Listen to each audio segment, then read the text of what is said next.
Right now, it's time for the injury report. It's being brought to you today by Cape Regional Health System and Dr. Kevin McHale. Cape Regional Health System and Penn Orthopedics, the best of both worlds for a healthier life.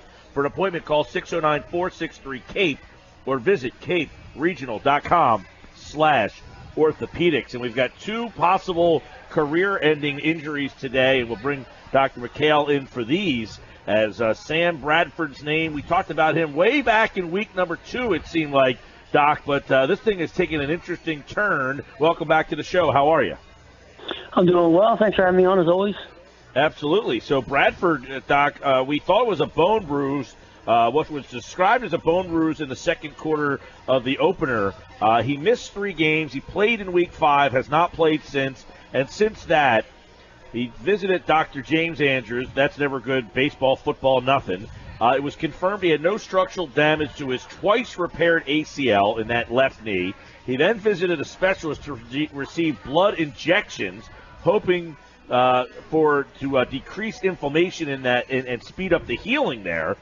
The surgery he had was reported as a cleanup. The surgery consisted of removing several loose particles, cleaning up some ragged cartilage, and smoothing out a bone spur. Obviously, his knees are very troublesome, so you hear all that.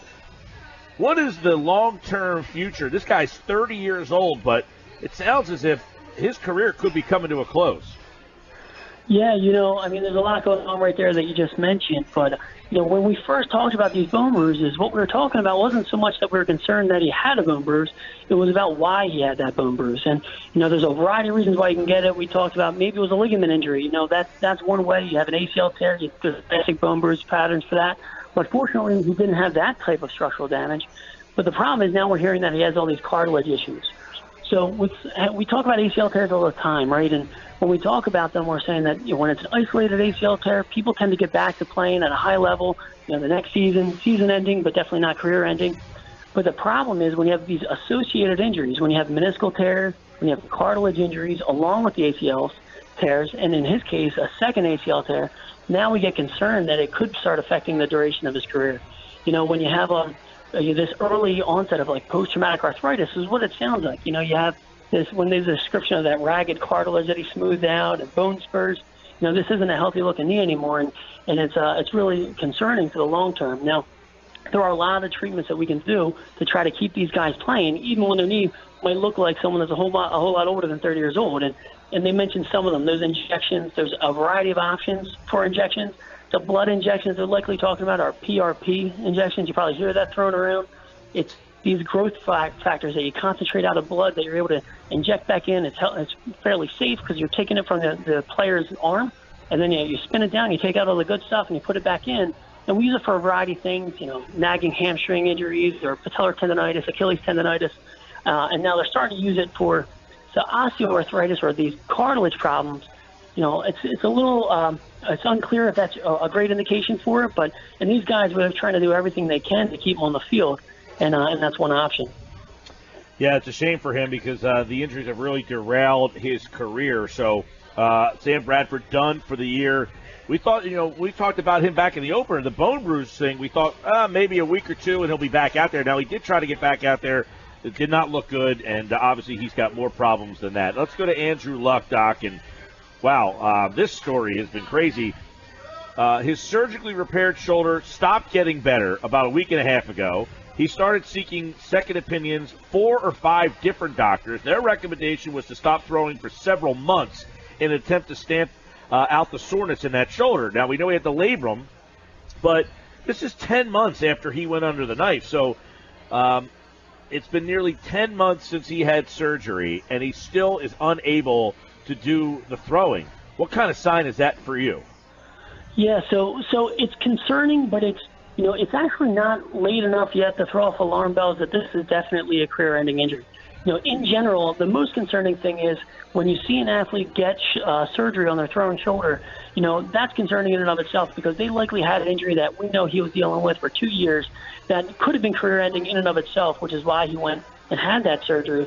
And we know that getting people back from labral repairs in a throwing sport, for a quarterback, a pitcher, it's a lot harder as compared to getting them back to, other positions or other sports.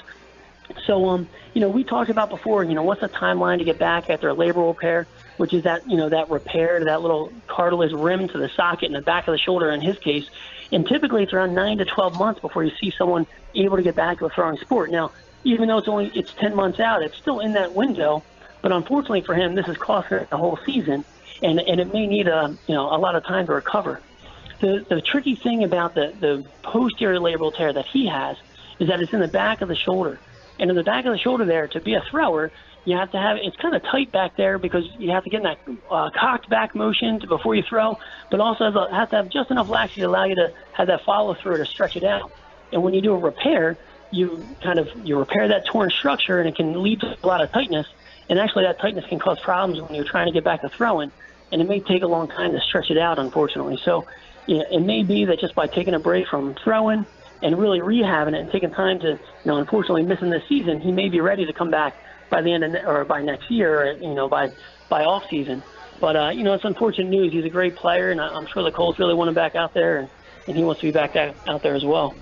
Yeah, and I know you haven't been with the Patriots. I always think that it's fascinating to think about. We heard the comments this week that Irsay, the owner, felt that this was in Luck's head, and how much communication does you guys as team doctors that work with the team doctor staff and the players and the coaches, what kind of communication goes on there? I mean, during the course of a week, you go to them and say, hey, look, this guy's shoulder's no good. You guys got to sit him.